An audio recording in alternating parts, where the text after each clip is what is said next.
Good afternoon po. Magandang hapon din ang inyo. Mag-i-interview po kami po ngayon para po sa research po namin. May mga katanungan po kami para po sa tungkol po sa lugar po. Bilang caretaker po, ano po yung mga maintenance po na ginagawa niyo para po sa Bonifacio Shrine? Maintenance Opo. para sa Bonifacio. Una-una, pagdidilig ng halaman, yung pag-stream ng halaman, pagkakatamdan ng damo. Tapos pagwawali, doon sa likod yung pagtatabas doon sa likod. Ito, nilatabi ng likod, palibot, tumabalisa. Umaga hanggang hapon. Mag-isa lang po kayo ditong Di pang naglilinis? araw, dalawa, hindi pumasaw. Ako pang gabi, Dito po kayo nakatira? dito na. Dito po. Sa inyong palagay po, gaano po karaming mga tao yung napunta dito? Baka tulad noong kaarawan ng Bonifacio, libo. Yung 30 na November.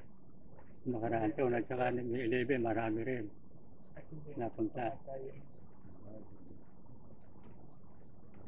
Ano pong mga panahon po yung marami po talaga? Nakaraan dito marami rin eh. Lasa po, buwan na Agosto. Ganun. Agosto, February.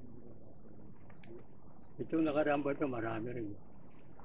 Itong buwan ito, meron nasa 3 basyo, 4 na lulubag. Itong buwan ng October. Gaano po kalawak yung sakop po nung Bonifacio Shrine? 3 hektarya ito. Nakakaya niyo pong linisin yung 3 hektarya? Tulong-tulong kami. Minsan iniupa. Pag hindi na kaya, iniupa na pagkakala.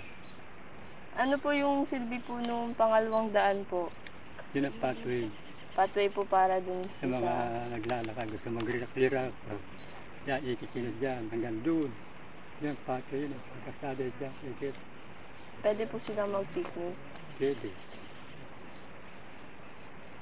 Ano po yung maaari niyo pong sabihin po or idulog po para sa mga government officials po na may tutulong sa inyo? Sana, para mas maganda itong Bonifacio, meron isang mag-endono na yung bang lumapit sa national government para matulungan itong Bonifacio para mas gumanda.